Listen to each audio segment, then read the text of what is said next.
very beginning, and we're standing in Old Main, right? Yes, yeah. Okay. This is a building that was the first on this, physically on this campus. Correct. Joseph Goodrich founded Milton Academy in 1844. Now this is, Wisconsin was still a territory. This was predates University of Wisconsin by 4 years, predates statehood by 4 years. He built his initial academy building down across from the Milton House, which he built and founded and is now a National Historic Landmark, and as being part of the Underground Railroad. Across from the Milton House, across the park, he built the original academy building. It was not a very substantial building. It was built out of grout, which is the same material that he used to build the Milton House. It's kind of a precarious way to build buildings, right. And within 10 years, that building had collapsed. So the college, meantime, was gaining enrollment and interest as more people came to the area. So Goodrich and his son and his son-in-law actually were responsible for building this building here on the main hall. It was called the Academy Hall at the time in 1855. This was completed by. This would have been one of the largest buildings in the area, not the region. Exactly. I'm going to speculate. Next door is the old science and library building, and it's also been restored, and it's now a coffee shop, and there's this athletic training facility and a residence, no less, in that building. When did that one come along? We have 4 substantial buildings that were built as part of the Milton College campus. This was 1855 as Main Hall. It served a variety of purposes through its lifetime. Library was in here, classrooms, all the administration. 2 years later, right next door to our west, is Goodrich Hall, which was built as a dormitory. Now that was the very first co-ed dormitory in Wisconsin.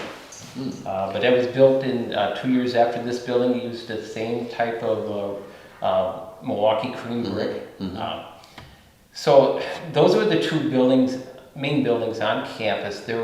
Later on, there was a wooden building down on College Street that was called Gents Hall, and it had kind of a crude gymnasium up on top. So they separated the men and the women probably around the mid to late 1860s. After that, then there wasn't really much building until right next door, the longtime president here, William Whitford, who was president here from 1858 until the time he passed in 1907, had a vision for building a science hall. And that science hall would include a library and lots of classrooms. And in 1907, they started building what is Whitford Hall. And it's a very substantial building, as you can see. And that is the one you just spoke about that has been renovated, and there's a coffee shop in there, and there's a fitness center. And the owners are Eric and Katie Stockman. They live upstairs with their family, rent the middle portions for commercial use. Let's turn the clock ahead a little bit, and we go to the turn of the century. Before World War I, the campus at that point in time had probably expanded a bit beyond just these 3 buildings? Yeah, in 1913 then, there was a vision to build a true gymnasium. So in 1913, the building that's kind of behind us here, behind these 3 buildings, was built, and it was just called the gymnasium for the longest time. In 1960, it was remodeled into the DeLand Fine Arts Center, and an auditorium was put in there, and that's where all things music and theater happened at that time.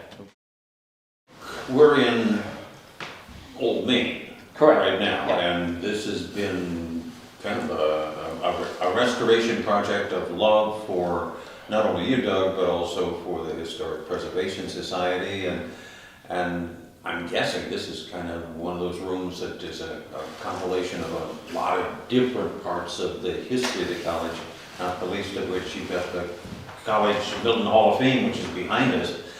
Tell us a little bit about that history here. What we're doing right now is we're taking all of the rooms on this floor, the main floor, main hall, and we're converting them to tell a historical narrative of the history of the college. And two of the rooms that we have completed thus far, this one and the one next to us, tells the athletic history of the college. It was a pretty rich history that way. We had, football, basketball, baseball, excelled at all levels for the size of the college. What you're looking at here is the Milton College Athletic Hall of Fame. These are boards of the individuals who were inducted into the Hall of Fame. They started that about 1970, and there were people inducted within probably as long as 10 to 15 years after the college closed. But that's what this is. So we put their headshots and information, little bios on these display boards and hung them on the wall.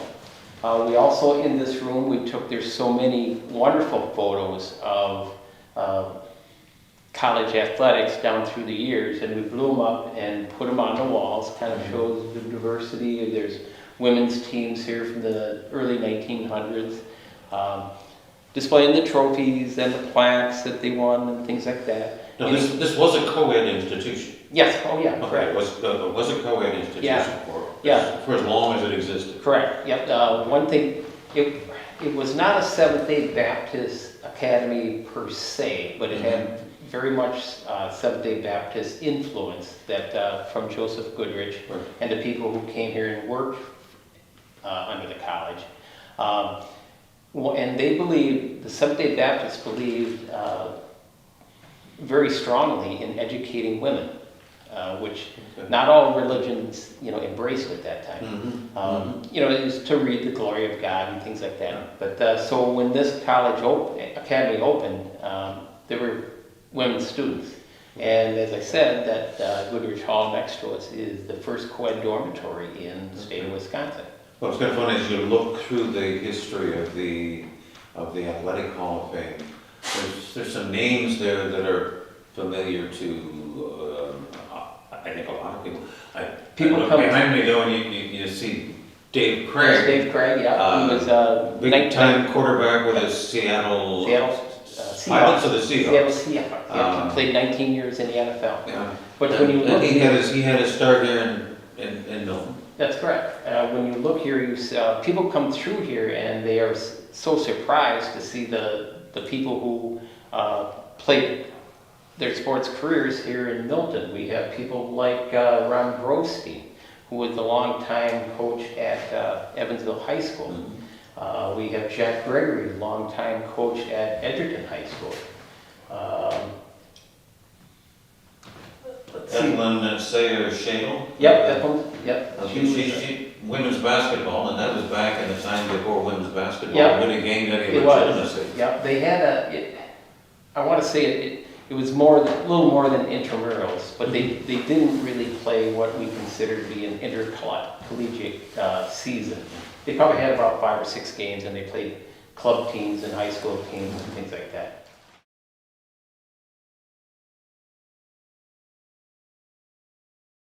This is the Dave Craig corner, and he's probably one of the better known athletes to come through here. But you've got a host through the years of some major athletic competitors at the professional level. Yes, we do. That had their start here. Yeah, this is Dave Crayveld, who played a year here. He's from Delavan, and he played for the Seattle Seahawks for a year. Dave Craig came here in 1976. Tough shoes to fill because in 1975 they had a 9-0 season. They were undefeated, and they had a very good quarterback by the name of Brian Blasey. Dave Craig came and got injured right off the bat. Started as a 7th string quarterback, but by the season's end he had started the last 4 games and they won the conference championship. And then he was a 3-year starter after that and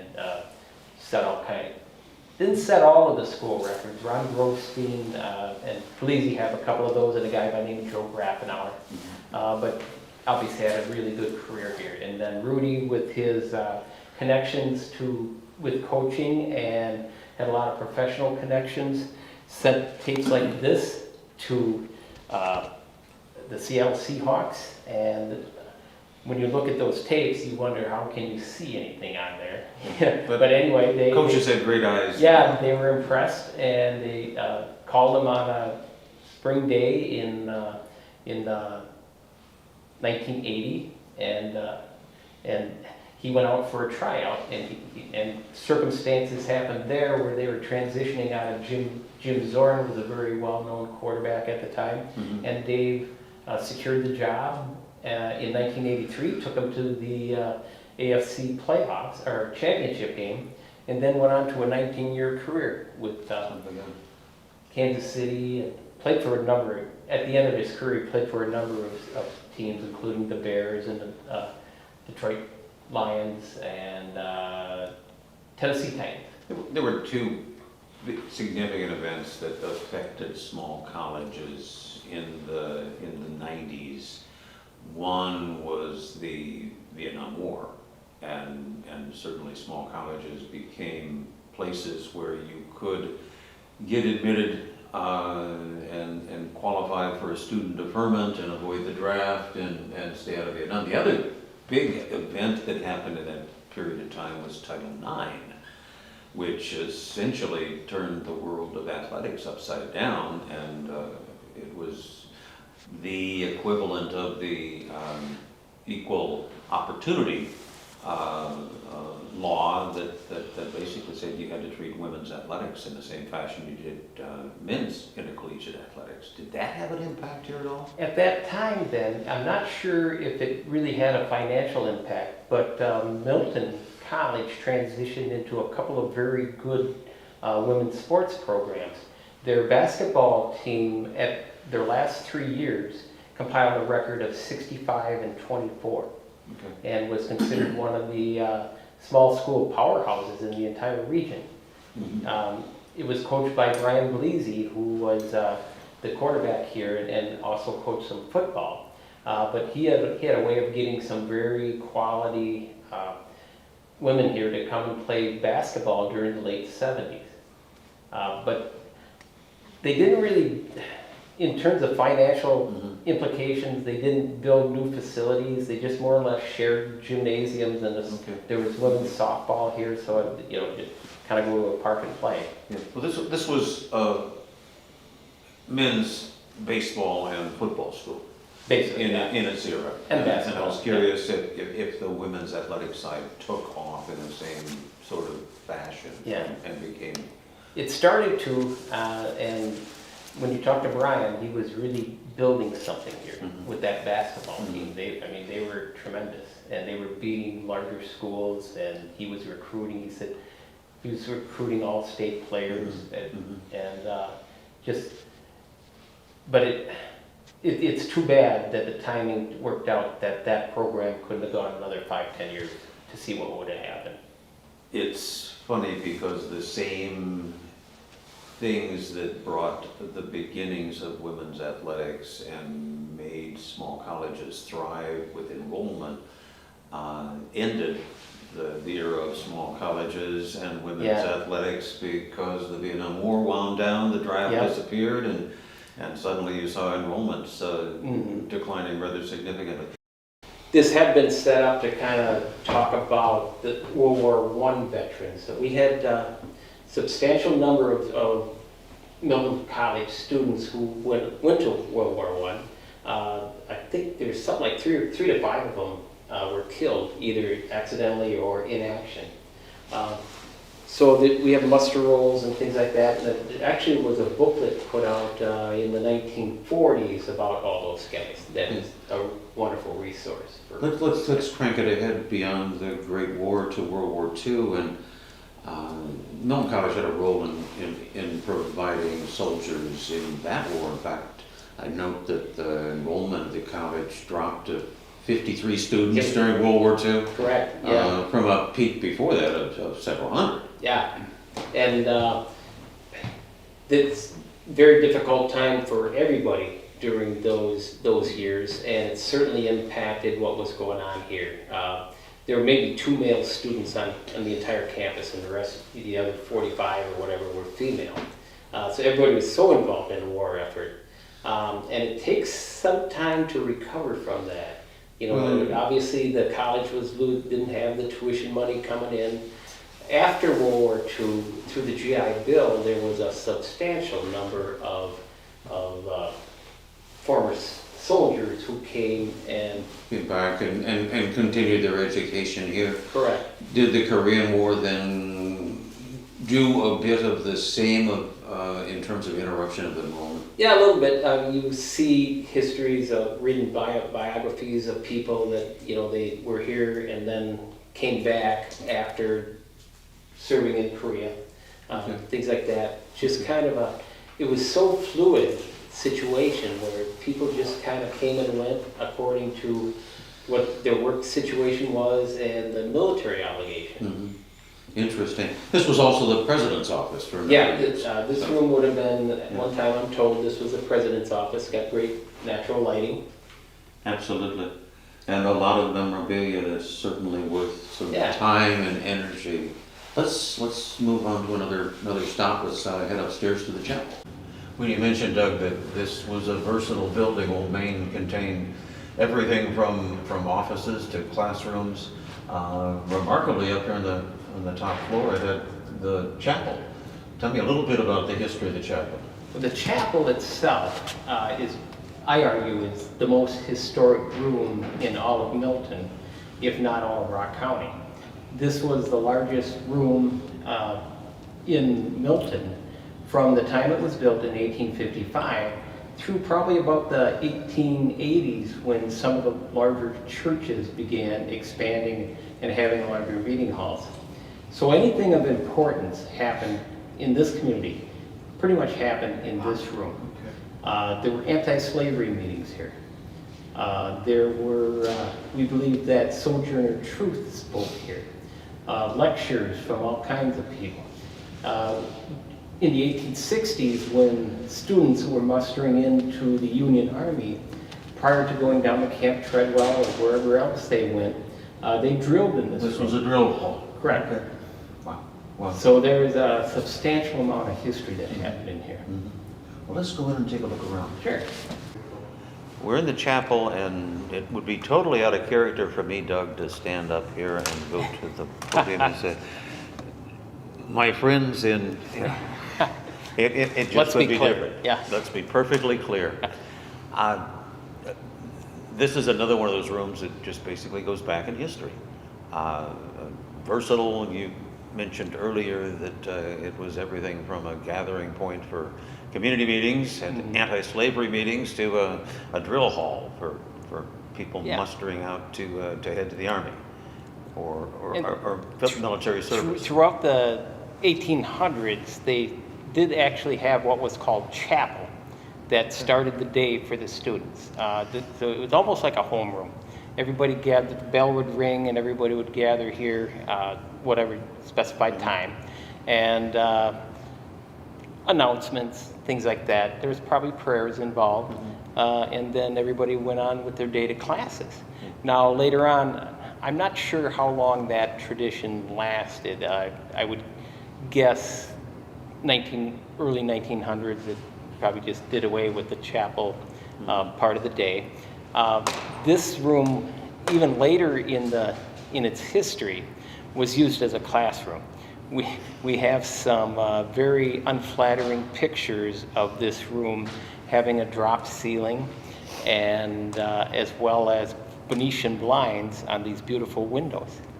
But you know, the college did what it could with the space it had, exactly. And they were, you know, unabashed in using everything on campus to, you know, basically whittle it to whatever their needs were. Let's crank ahead because we want to spend a little time talking about the later years of the college. I'm going to suspect that the end of the Vietnam era and the changes that made to enrollment sort of marked on the calendar. This is the beginning of the end. because it was just a few short years later that the college closed down. It closed in what year? It closed in 1982, and you're correct. After the enrollment peaks of the 1960s, then you really saw a downward spiral of enrollment here. They were facing a lot of competition from the state schools. I mean, you could go 15 miles to the east here and go to UW-Whitewater and have tremendous, better facilities, probably better course offerings. People here would argue that the type of education that you got here was equal to any of that, and I believe that. But they were fighting that. The tuition was higher than state schools, and unless you were here on a football scholarship or music scholarship, you would be better off to go to a state school. It's interesting if you look at a history of small private colleges across the country. That era in the 70s, 80s, and into the early 90s was a time when a lot of those schools ceased to exist. They closed. And many of them just disappeared into the oblivion of a past that's lost. This, on the other hand, there was a core group of people that got together and said, let's try and preserve something of our Milton College history here. Tell me a bit about that. So what happened when the college closed? The banks foreclosed on the entire campus. All of the buildings were locked, and the banks tried to sell the entire campus as one entity. Well, you can imagine how that went. So these buildings all sat vacant for at least a year. We have pictures of them. They're very sad pictures of the plywood over all the windows, and just they fell into, disrepair as any neglected building would over the course of a year. When the bank decided to sell them individually, they all were gobbled up really quickly by private entrepreneurs who did a lot of restoration. And at this point in time, there were 12 or 13 buildings that were still Correct. in existence. 13 and buildings. that campus ranged from here on the far end of the campus to across High Street. Across High Street. And there you had the newest gymnasium and new dormitories and a few classrooms. Yep, there were 4 dormitories over. There's 4 large dormitories, and they were remodeled into apartments, very nice apartments from what I understand. The campus building over there is an office building. Rudy Gadini still sells insurance in there. The Dunn Athletic Center probably has the most interesting post-college history in that for a while it was the largest antiques mall in southern Wisconsin. Did a thriving business. It was, and it was perfectly set up for that with the tiers of from the balconies and things like that. They could set up kiosks of vendors and things like that. Now this building, within that year there was a Milton College Alumni Association formed, and there was also the Main Hall Preservation Society, 2 separate entities.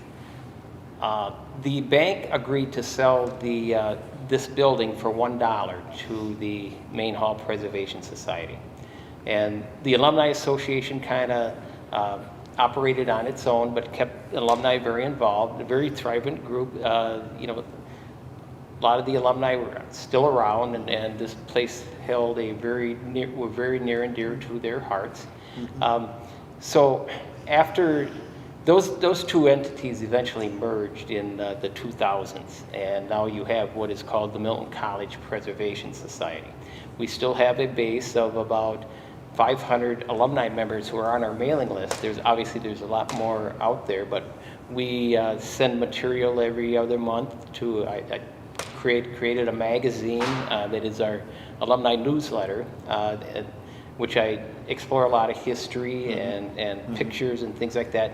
We send about 500 of those out every other month. I print it. So we have a very interested group that wants to preserve this building. Yeah. Now this bell that you're going to hear right now was installed by the College Preservation Society in mid-1990s or so. The original bell is over in the corner. That is one of the items that the bank they went up into the bell tower and took the bell out. And they put that down on the lawn, and it was auctioned off. It came back to us only not too long ago, probably about 7 or 8 years ago. But we have the working bell. Working bell, and every time we ring it, they love it over at Charlotte's Coffee and every place else. Well, every time a bell rings. That's right, Angel gets his wings. I saw that in a movie somewhere.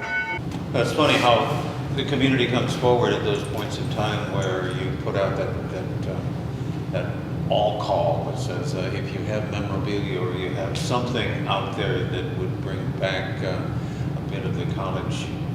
Suddenly, this is the original bell for this chapel, correct? That is correct.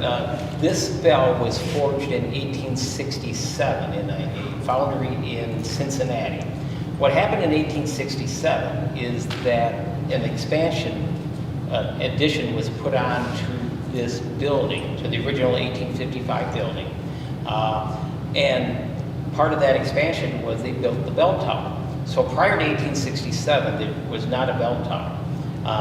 This is the bell that was used through the lifetime of the college.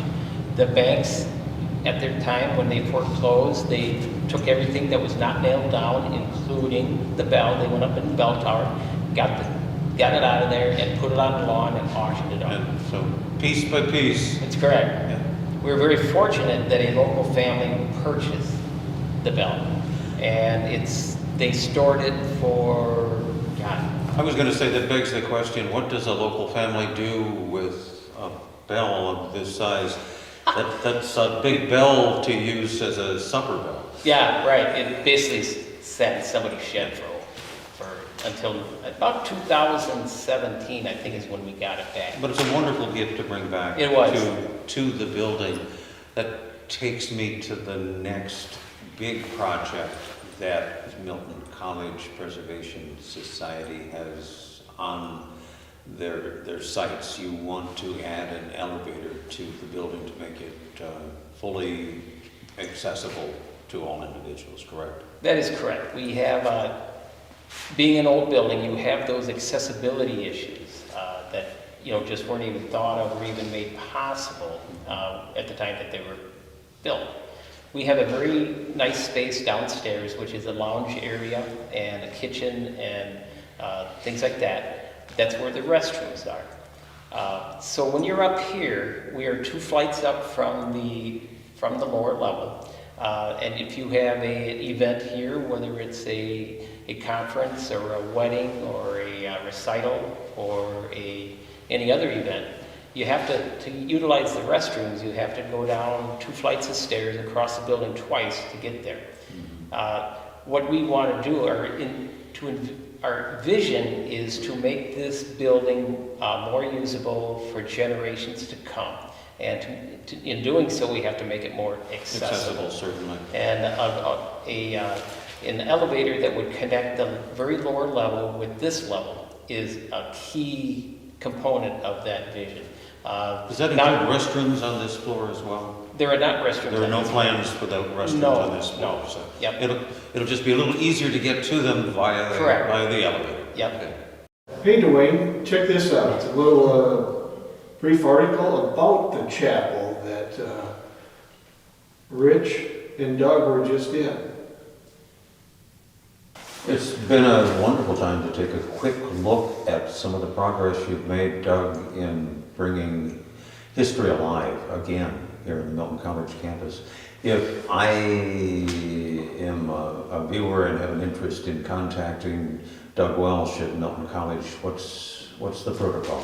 Well, we invite anybody to become a member of the Milton College Preservation Society. Along with that membership will come a magazine every other month, 6 times a year, and you can learn all about the history of the college through that magazine.